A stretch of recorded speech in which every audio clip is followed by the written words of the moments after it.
भगवान की विभूतियां विविध रूपों में व्याप्त हैं, ऐसा भगवान ही कहते हैं। नदियों में वे अपने को जाह्नवी कहकर, हिमालयों में पर्वत कहकर,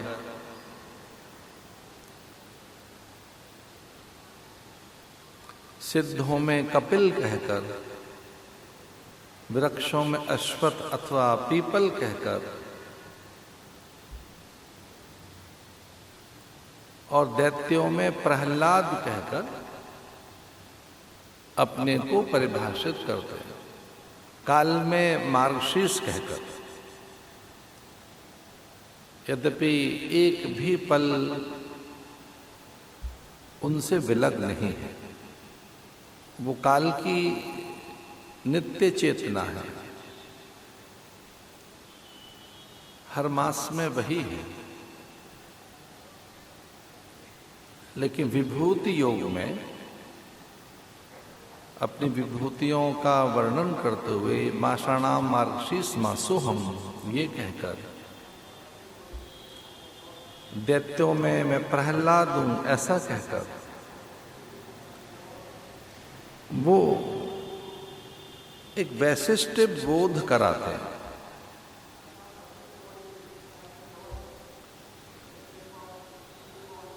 समर्पण में मार्कंडेय जैसा कोई समर्पण नहीं, पर मार्कंडेय का समर्पण आपातकाल की रक्षा के लिए है। मृत्यु को निकट देखकर, मृत्युंजय से लिपटकर अपनी प्राण रक्षा के लिए मार्कंडेय बालक का समर्पण है। ध्रुव का बड़ा विलक्षण समर्पण है, लेकिन वो भी सकाम है। तो मार्कंडेय, ध्रुव आदि के समर्पण में सकामता है, कहीं प्राण रक्षा है तो कहीं सम्मान की रक्षा। प्रहलाद के समर्पण में ऐसा नहीं, उसका बस एक विश्वास है, इसलिए प्राण रक्षा की याचना उसने नहीं की। उसकी कोई स्तुति ऐसी नहीं है और प्रार्थना अथवा आह्वान कि प्रकट होकर मेरी रक्षा कीजिए। बस उसका एक विश्वास है।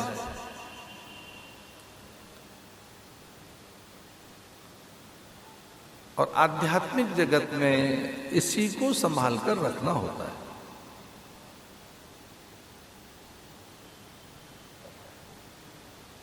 हम सबकी निष्ठाएं अलग अलग हैं।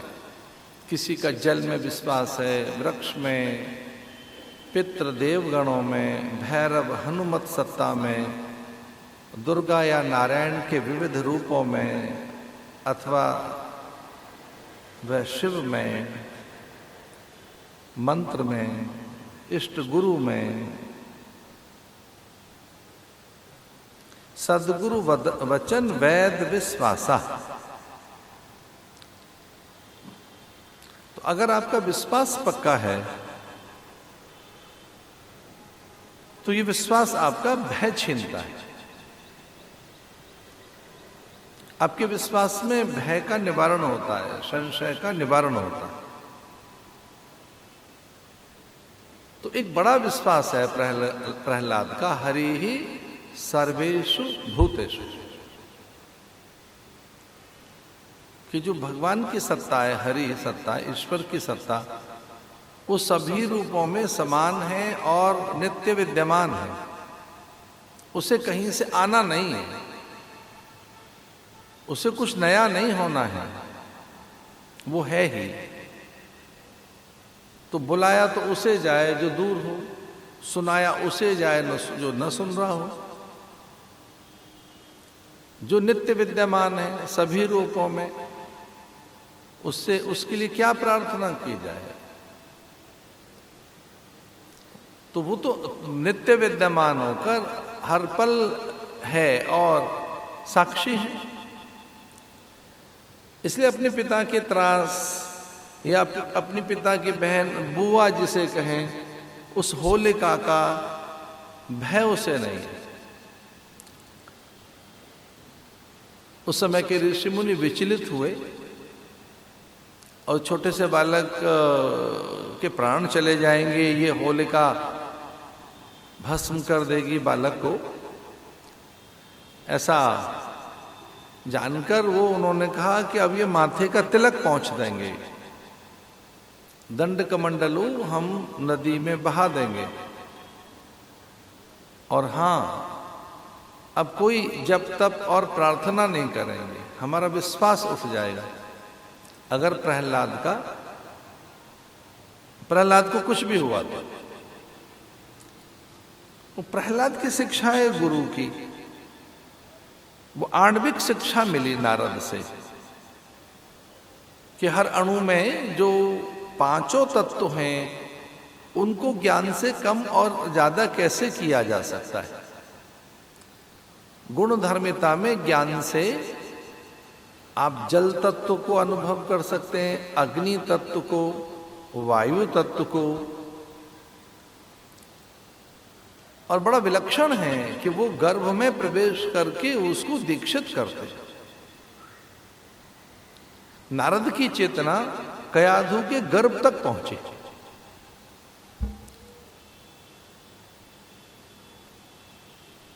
और वो जानते थे कि ये दैत्य है, बलि है, इसे कोई और व्यवस्था नहीं की जा सकती, इसी के माध्यम से एक बड़ा रूपांतरण होगा। और उसके लिए नारद का चयन किया गया कि अधिक बल पाकर हिरण्याकश्यप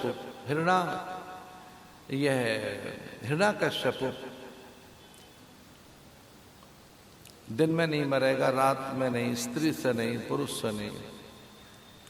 तो आप प्रहलाद को शिक्षित कीजिए। पुंसवन काल से लेकर सीमांतोन्नयन काल तक नारद की चेतना वहां रही। थोड़ा विषय बदलते हैं कुछ पल के लिए। जब महर्षि वेदव्यास ने अपने समर्थ पुत्र सुखदेव मुनि से, जो परमहंस थे, कि उनकी जन्म से ही प्रज्ञा चैतन्य थी, उन्होंने कहा ये माया मुझे छू नहीं सकती। माया माने अविद्या अथवा अज्ञान। तो जगत कैसा है ये मुझे पता है। तो जगत की असारता, नश्वरता जानकर उन्होंने संन्यास ले लिया। यद्यपि पिता ने मना किया, महर्षि वेदव्यास ने, लेकिन वो परमहंस होकर संन्यास लिया और उनकी संगति में जो आता वो परमहंस हो जाता। मैं आपके संग रहकर या तो आप जैसा हो जाऊं या आपको अपना जैसा बनाऊं। आपके नित्य संग में रहकर मुझे आप जैसा हो जाना चाहिए, मैं आप जैसा बन जाऊं या आपको अपने जैसा बनाऊं। परमहंस सुखदेव मुनि के दर्शन मात्र से निर्विषयता पैदा हो जाती। निर्विषयता का अर्थ है कि संसार के विषय फीके लगने लगे, अलौने लगने लगे, आपको उनमें रस न दिखे अधिक। तो जब सांसारिक रस आपको अधिक आकर्षित करेंगे तो संसार में जाओगे। तो कर्तव्य बुद्धि से संसार में रहें, ऐसी उनकी निर्मल बुद्धि सुखदेव मुनि की। उस पर भी उनके पिता का ऐसा मानना था कि आप एक बार जनक से मिल लें। और वो जनक के पास पहुंचे।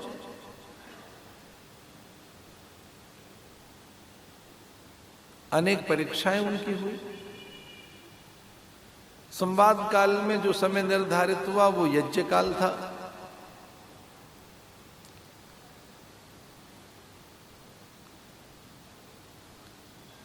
3 दिन के बाद संवाद के लिए समय निश्चित हुआ राजा जनक का कि अतिथि हैं सुखदेव, वीतराग हैं, योगी हैं, परमहंस हैं, माया मुक्त प्राणी हैं, ईश्वर का ही रूप है, और फिर अतिथि तो वैसे भी देव होता है। पर चूंकि वो शिष्य की भूमिका में आए थे, पता लगाया कि किस लिए आए हैं वो। सुखदेव ने संदेश भेजा कि मेरे पिता की आज्ञा है, मैं कुछ सीखने आया हूं। राजा जनक से कहिए कि मैं जिज्ञासु बनकर आया हूं, कुछ जानने के लिए आया हूं, पिता की आज्ञा का पालन करने के लिए। क्योंकि पिता ही अथवा माता गुरु होते हैं, और अब तक भी गायत्री मंत्र पिता के द्वारा ही दिया जाता रहा, अभी तक भी पिता को ही अधिकार है अपनी संतान को मंत्र देने का, गुरु मंत्र देने का। गायत्री मंत्र अब तक भी पिता ही देता है, पिता का ही अधिकार है। तो चूंकि पिता गुरु है और गुरु की आज्ञा का पालन करने में आया, मुझे संवाद करने हैं, तो 3 दिन के बाद का समय मिला सुखदेव मुनि को, और उन 3 दिनों में उनकी परीक्षा ली गई। उन 3 दिनों में अप्सराओं से भी अधिक रूपसी वहां की युवतियां, कुमारियां, वृद्धाएं, जिन्हें रूप का ज्ञान नहीं है, रूपासक्ति नहीं है उनको, उन प्राणियों को, वो वृद्ध होने पर भी वृद्ध जैसे नहीं दिख रहे। ऐसा नहीं कि वो बूढ़ा नहीं था। ज्ञानी के गांव में रहने पर, ज्ञानी की संगति में रहने पर ज्ञान की उच्चता ऐसी है, इतनी वैचारिक प्रखरता है कि किसी में द्वेष नहीं है, ईर्ष्या नहीं है। हर वस्तु, व्यक्ति, पदार्थ, दृश्य, घटना, वहां जो कुछ भी है वो इतना प्रासादिक है, पवित्र है, दिव्य है। इस सुखदेव मुनि अभिभूत हो गए। वो पदार्थ अपनी ओर आकर्षित नहीं कर रहे हैं, उनमें भगवत्ता है, वो इतने दिव्य हैं। यद्यपि सुखदेव मुनि तो अकाम पुरुष थे,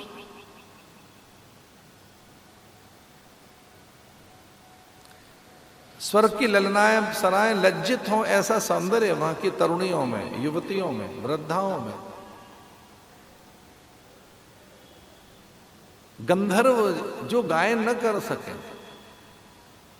देव जिस तरह से महनीयता न रख सके अपनी, वैसी वहां की प्रजा। 3 दिन के बाद समय मिला सुखदेव मुनि को। यजन काल में यज्ञ चल रहा है और समाधि का अभाव, अग्नि खो सकती है। सब चित्र लिखे से हैं, सब चित्रवत हैं, चैतन्य है, सब समाधि में।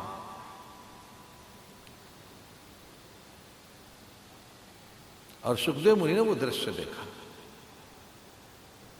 कि राजा की दृष्टि हवन कुंड पर गई है और वहां चुरु, शाकल्य माने हवन सामग्री पड़ती जा रही है, पर समिधा नहीं है उसमें।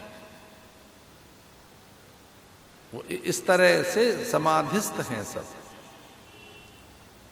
एकटक है, अपलक है, शांत है, निर्वैध्य है, आनंद में है। अग्नि, जल, वायु, तेज, ये सब एक हो गया। ज्ञान की ऐसी सिद्धि। तब ऐसे में वो दृश्य देखा सुखदेव मुनि ने कि राजा ने अपना ही पैर हवन कुंड में रख दिया और उससे अग्नि भड़क उठी, स्वाहा स्वाहा। कुछ देर के बाद पैर निकाल लिया। आचार्य को पता लगा कि समिधा नहीं है, तो समिधा डाल दी गई। और जब पैर निकला तो वो वैसा ही है जैसे पहले था। मैं सब में हूं और सब मुझ में है, मैं काष्ठ में हूं, मैं जल में हूं, मैं पवन हूं, मैं सूर्य हूं, इन सबसे अलग नहीं हूं। कुछ हिस्से में सूर्य और चंद्र मुझ में है, कुछ हिस्से में अग्नि जल वायु मुझ में है, थोड़े हिस्से में सब कुछ मुझ में है। जिसने ये रचा है जगत वो भी मुझ में है, मैं उससे भिन्न नहीं हूं। ऐसी ज्ञान की निष्ठा देखी सुखदेव मुनि ने राजा की। अब वो तो पूरे हैं सुखदेव मुनि, क्या सिखाएं क्या बताएं उनको? कुछ बताया नहीं, सिखाया नहीं, बस वो तो गुरु ने ऐसे ही, पिता ने कहा कि व्यवहार सीखो। अब ये एक पक्ष तो रहता ही है दुर्बल प्राय सन्यासियों का, साधुओं का, वीतराग महापुरुषों का, कि उन्हें व्यवहार भी सीखना पड़ता है और परमार्थ भी। दोनों में निपुणता चाहिए। और ये काल तो ऐसा है, इस काल में अगर केवल आपको पारमार्थिक ही ज्ञान है और व्यवहार का ज्ञान नहीं है तो चूक हो सकती है। क्योंकि जो बिल्कुल परमार्थी नहीं है, जो निपट व्यवहार कर रहे हैं, जो केवल सांसारिक मूल्यों के साथ जी रहे हैं, उनके साथ में आपका संतुलन बिगड़ सकता है।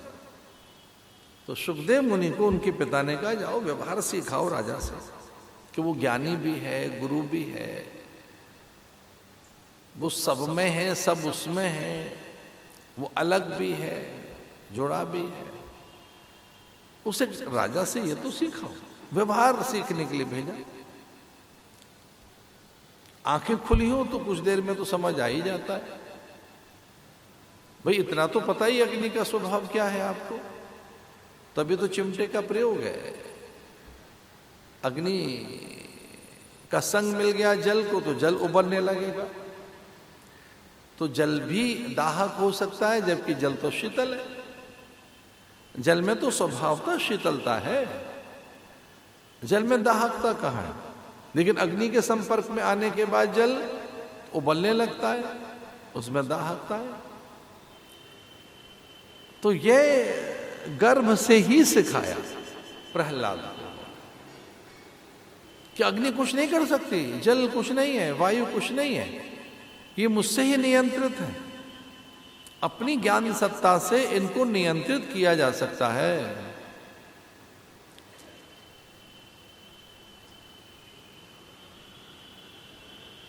वो कोई कुछ एक करोड़वां हिस्सा काल का,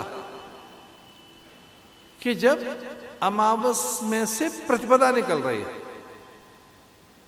वो करोड़वां हिस्सा, करोड़ों हिस्सा, यानी 1000 करोड़वां हिस्सा काल का, कोई एक वो नन्ना सा जो न समझ में आ सके कि अब वो कैसे धीरे से प्रतिपदा बन रही है, अमावस में से फिर द्वितीया बन रही है, तृतीया बन रही है। काल कैसे बट रहा है अपनी कलाप से, अपने अंशों में। कितने डिग्री पर कब चीज बदल जाएगी,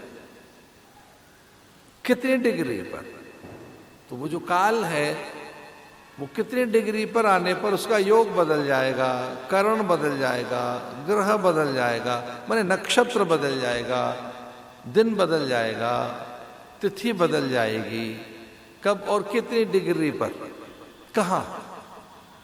उतनी डिग्री पर दिल्ली में नहीं बदलेगी, वो काफी अंतर आ जाएगा। उतनी डिग्री पर वो नॉर्थ पोल पर नहीं होगी। अभी कुछ महीने पहले मैं मॉस्को गया था, तो वहां लगभग 1-2 बजे तक सूरज था, 1 बजे तक, 3-4 महीने पहले जब मैं गया। रात को इन्होंने मेरे पर्दे कर दिए, क्योंकि 3:30-4 बजे सूरज फिर आ गया था, 3 बजे, और 3:15 बजे तो दोपहर जैसी थी रात को। तो अगर त्रिकाल संध्या ही करनी है सूरज की उपस्थिति में, तो सूरज ही सूरज है 23 घंटे। बाकी का जो 1 घंटा उसमें 3 संध्याएं करें। तो देश काल परिस्थिति के अनुसार संध्या है, देश काल परिस्थिति के अनुसार सूतक है, देश काल परिस्थिति के अनुसार होलाष्टक है। सतलुज और व्यास के बाद होलाष्टक नहीं है। जैसे प्राय उत्तर भारत में होलाष्टक का बहुत बड़ा अर्थ है, दक्षिण में नहीं है। उसको कोई जानता नहीं है होलाष्टक, दक्षिण में होलाष्टक है ही नहीं। दक्षिण में राहु काल की बड़ी महत्ता यहां नहीं है। तो कहां क्या किस डिग्री पर काल पहुंचेगा और उसका क्या प्रभाव होगा। तो जो होलाष्टक नाम की चीज जो अभी चल रही है, यहां लग रहा है वो यहां है। तो कितनी दूरी तक होलाष्टक है, बल्कि सच में दिल्ली में उसका प्रभाव नहीं रहता। लेकिन चूंकि उत्तर भारत में इतनी प्रचंड मान्यता है तो मान रहे हैं लोग, अच्छी बात है। काल कितने डिग्री पर कब और कैसा है। तुम्हें दिन में न मरूं, रात में न मरूं, सुबह न मरूं, साँझ न मरूं, इतना अधिक काल की बारीकियां उसे समझ आ गई। और इसे प्रहलाद को नारद ने बताया।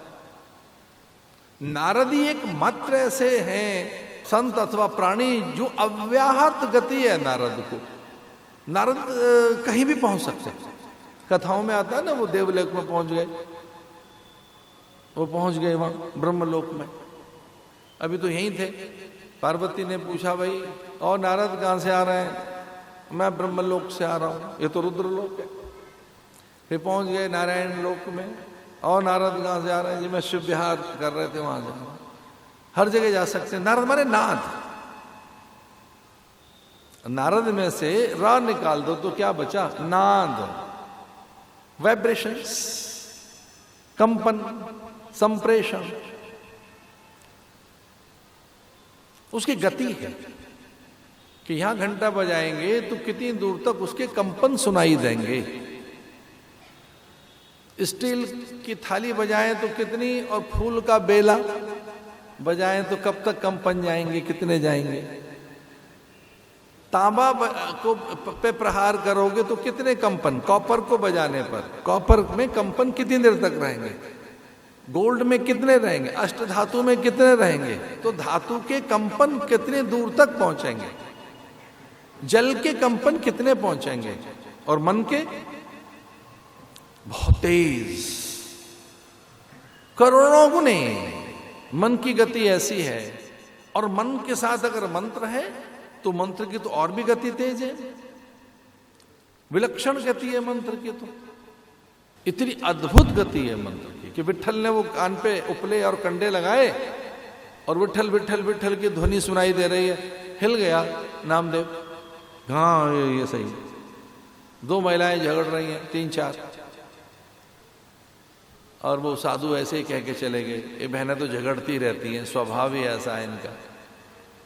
एक चोट मार के चला गया बहनों को। अरे बाबा इधर आ, वो जोगड़े को बुलाओ। हाँ क्या कहा कि नहीं, मैं तो कह रहा था बहनों का स्वभाव ही ऐसा है, झगड़ती रहती है।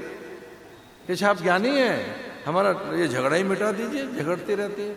झगड़ा क्या है, ये हमारे आपस में जो कंडे हैं गोबर के हमने बनाए हैं, इनमें एक जैसे ही लग रहे हैं, हमारा बंटवारा कर दो। कैसे करें, बोले कान पे लगाना, इसमें विट्ठल विट्ठल की ध्वनि आ रही, वो मेरे हैं, बाकी इसके। कान पे लगाना, हिल गया वो ध्वनि। कितनी देर तक, कब ध्वनि कौन से उसमें रहेगी, अन्न में कितनी रहेगी, जल में कितनी रहेगी, तुलसी के पत्ते में कितनी रहेगी, मन में कितनी रहेगी, उसको मन नहीं सिखाया, आत्मगति सिखाई नारद ने। प्रहलाद को आत्म दीक्षा दी, उसे परम सत्य का बोध कराया, वहीं गर्भ में ही। बची कुची दीक्षा तो बाद में होगी, बिल्ली का बच्चा देखकर।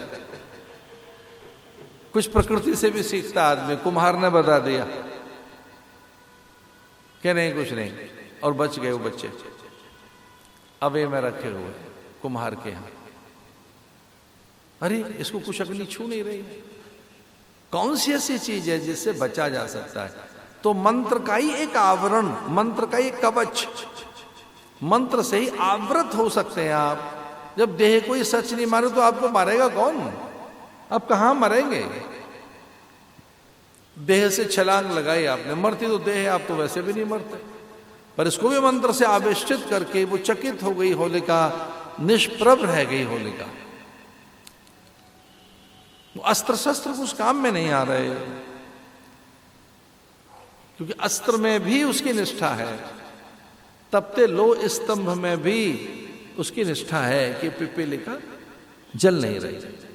अंत में भगवान को लगा थोड़ा मुझे भी सहयोग करना चाहिए, इसका फेद तो पक्का है, इसके विश्वास में तो कोई कमी नहीं है, पर चलो अब इसकी सहायता करते हैं।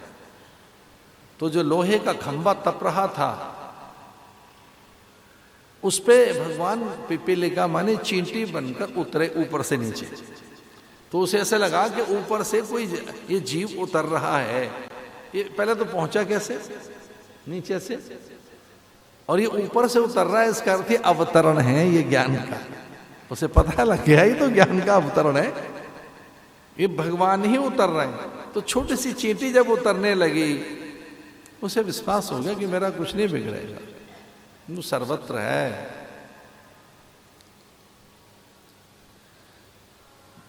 इसलिए प्रहलाद जैसा भरोसा रखिए संभाल कर। इसमें मार्कंडे बड़े छोटे पड़ते हैं प्रहलाद के सामने। ध्रुव तो बेचारा सकाम भक्त है, उसे तो सत्ता चाहिए, व्यवस्था चाहिए, राजा बनना है। इसलिए रोदन करते हुए नारद जैसे गुरु को बनाकर भगवान को पाना चाहता है। 6 महीने लग गए जब तब करके, इसे ऐसा कुछ नहीं, इसकी ऐसी कामना नहीं है कि वो दिखें, वो तो हैं ही।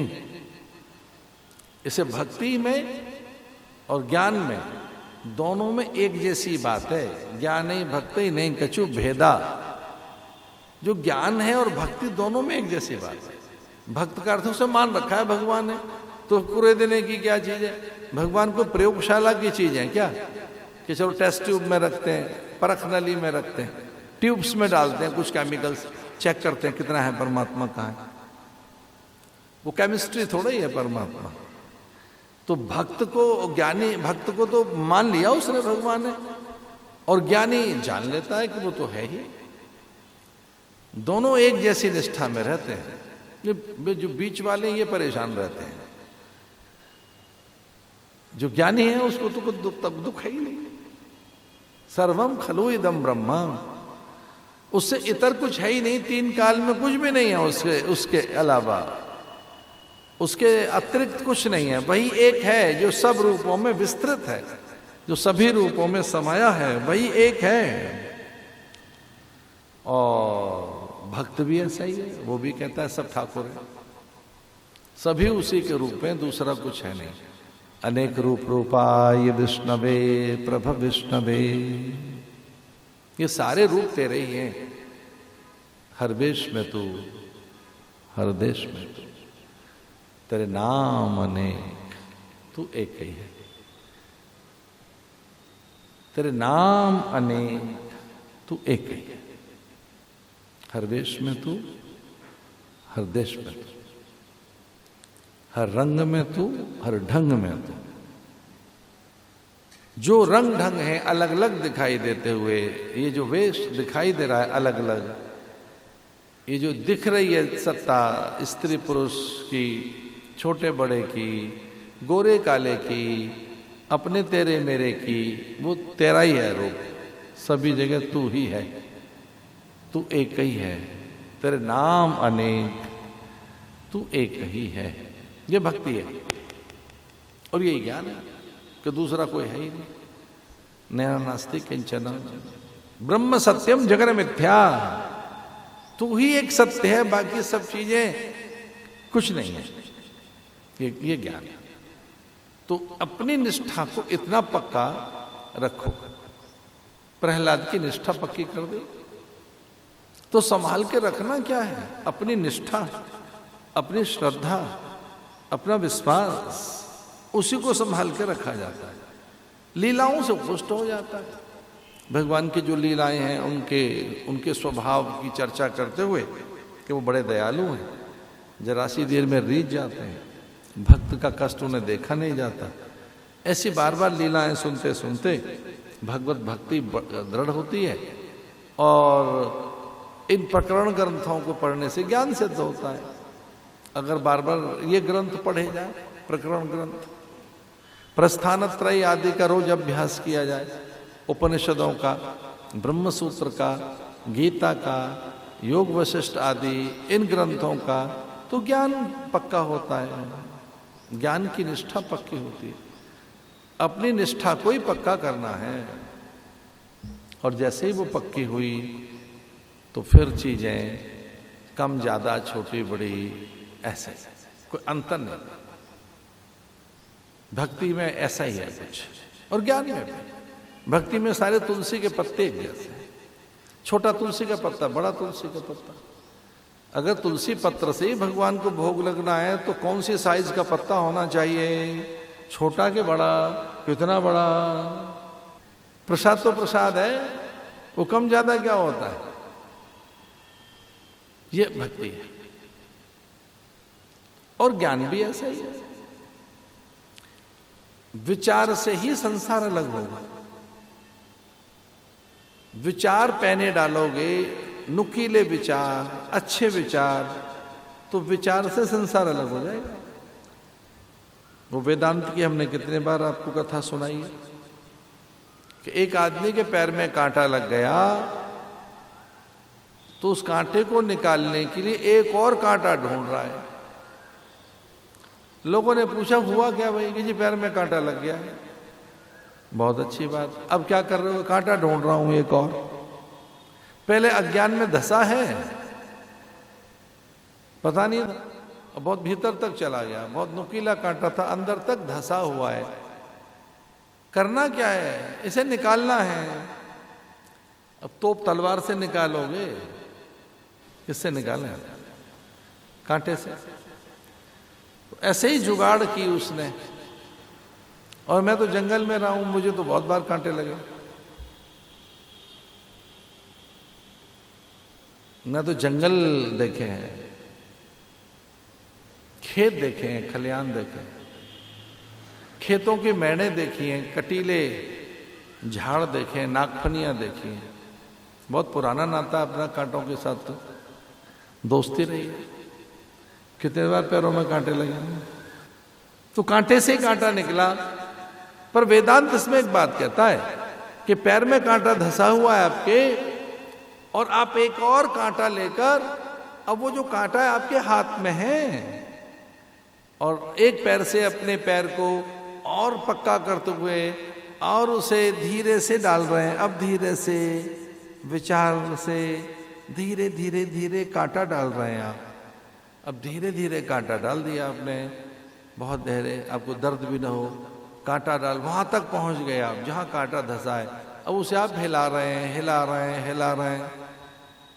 आपको मालूम है कि बीच में से टूट गया तो फिर नहीं निकलेगा, तो हिलाते हिलाते उसे पूरा निकाल रहे हैं आप। वैसे ही ज्ञान के विचार हैं ये, धीरे धीरे विचार डालो, संसार रूपी कांटा निकल जाएगा।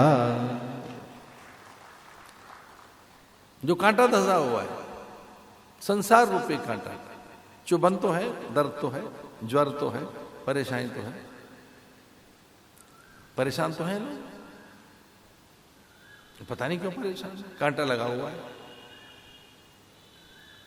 एक विचार से कांटा डालोगे, विवेक से विचार ही डालना पड़ेगा, निकल जाएगा। महाराज जी कहते थे अपने यहां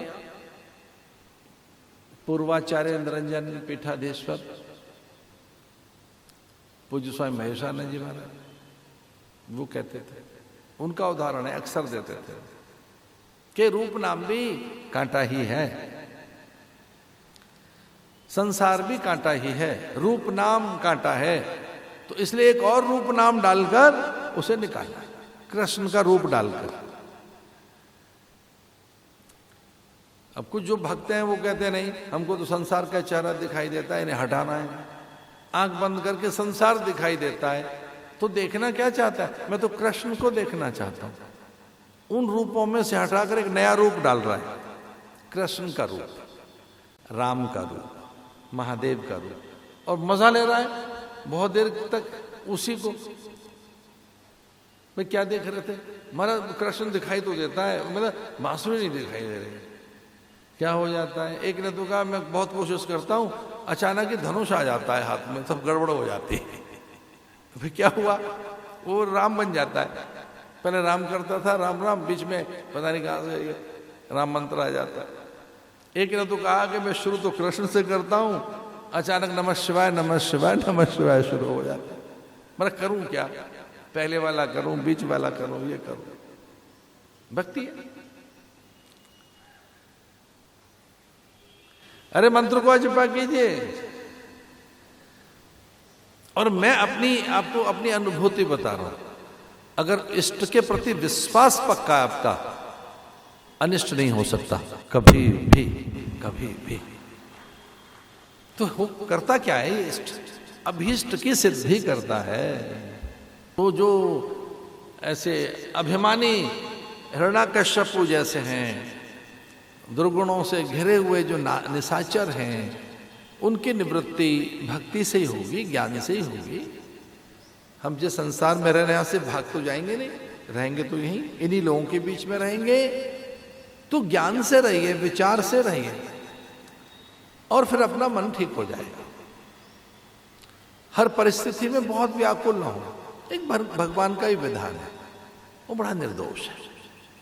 तो कोई प्रहलाद से पूछे उसकी फिलॉसफी क्या है, तो प्रहलाद की बड़ी अद्भुत फिलॉसफी है। वो कहता है मेरा परमात्मा अनिष्ट नहीं करेगा, अमंगल नहीं करेगा, उसे दुख नहीं देना है, उसके विधान में दुख नहीं है, मेरे लिए दुख नहीं है उसके विधान में, वो सर्वथा निर्दोष है भगवान का विधान। तो भक्त किसे कहते हैं?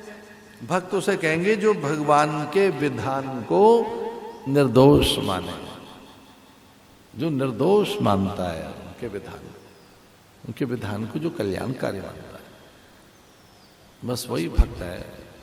तो भगवान के विधान में विश्वास रखिए और वो कल्याणकारी है, सर्वथा कल्याणकारी।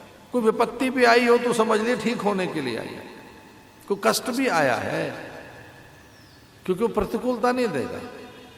जरा सी भी प्रतिकूलता आई है, कष्ट भी कोई आया है, तो वो आपके भले के लिए आया है, आपके मंगल के लिए आया है, क्योंकि उसके विधान में कोई प्रतिकूलता नहीं है, बिल्कुल नहीं। एक महात्मा ऐसी कथा सुना रहे थे, राजा कथा सुन रहा था, बार बार कह रहे थे कि भगवान जो करते हैं अच्छा ही करते हैं, कभी अमंगल नहीं करते भगवान। राजा में और महात्मा में मैत्री थी बड़ी गाढ़ी। राजा और उनका गुरु बहुत कम अवसर थे जब अकेले रहते थे, एक साथ भोजन, एक साथ भ्रमण, बस थोड़ा बहुत। राजा जब सोने गया है अपने महलों में, तब वो आंख खुली तो गुरु और राजा साथ साथ इकट्ठे रहते थे, हर बात में कहते थे कि सब अच्छा हो रहा है। एक दिन विधान के मांगल्य पर उनका संदेश,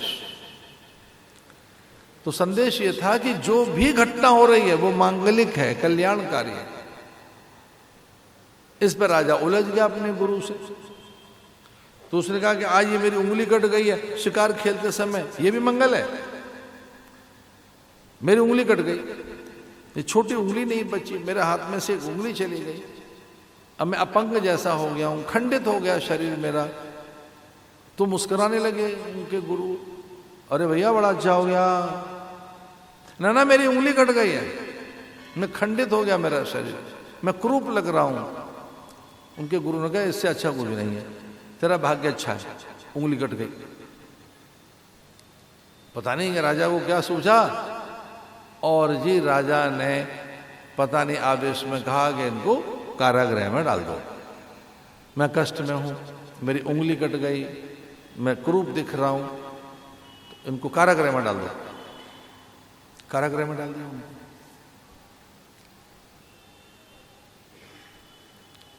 कुछ दिनों के बाद राजा गया शिकार खेलने, अकेला पड़ गया वहां और जंगल में अकेला घिर गया।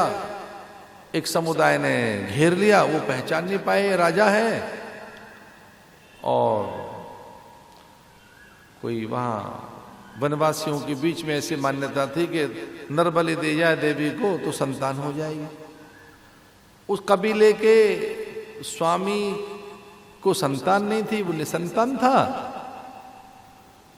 तो कुछ ऐसा तय किया कि इसी की अपरिचित की बलि दे देते हैं देवी को। वह बलि स्तंभ पर उसको खड़ा कर दिया, हाथ पैर बांध दिया राजा के। बहुत कहता रहा भाई मैं राजा हूं, मत मारो मुझे, माने नहीं, वो बांध दिया वनवासियों ने। लेकिन जब उसका वो करने के लिए आए, वध करने के लिए, तो जो वध करने वाला था उसने मना कर दिया कि खंडित है ये, देवी को ऐसा नहीं भोग लग सकता, इसका शरीर खंडित है, एक उंगली गायब है इसकी ना, इसकी बलि नहीं दी जा सकती। पूरा शरीर जिसका हो, एक उंगली कटी हुई है राजा। उससे ससम्मान भैया विदा हो जाओ, हमसे भूल हो गई, आपको कष्ट दिया है, जाइए आप जहां से। अब वो दौड़ा दौड़ा गया कारागृह में और कहा भाई गुरु को निकालो कारागृह में से।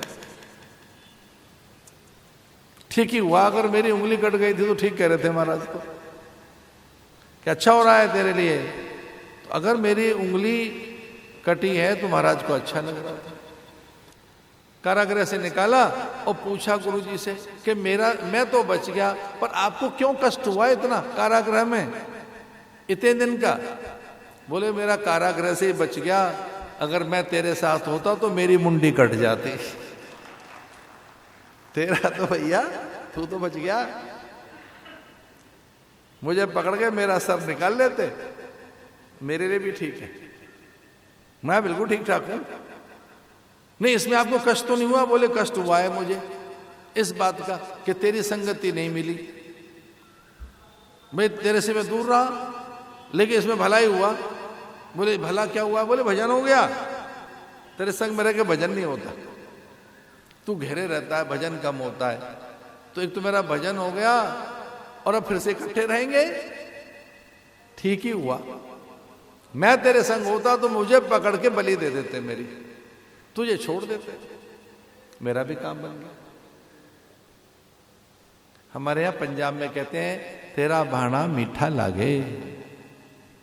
तो भक्त कौन? जो भगवान के विधान को मीठा माने, जो भगवान के विधान को मंगलकारी माने। प्रहलाद परेशान है ही नहीं। जब बहुत ज्यादा क्रोध करने लगे उनके पिता, तब भी वो व्याकुल नहीं हुआ। तो भक्त किसे कहते हैं? जो भगवान के विधान को मानता है सच्चा और हितकारी, उसके विधान में कोई कष्ट नहीं।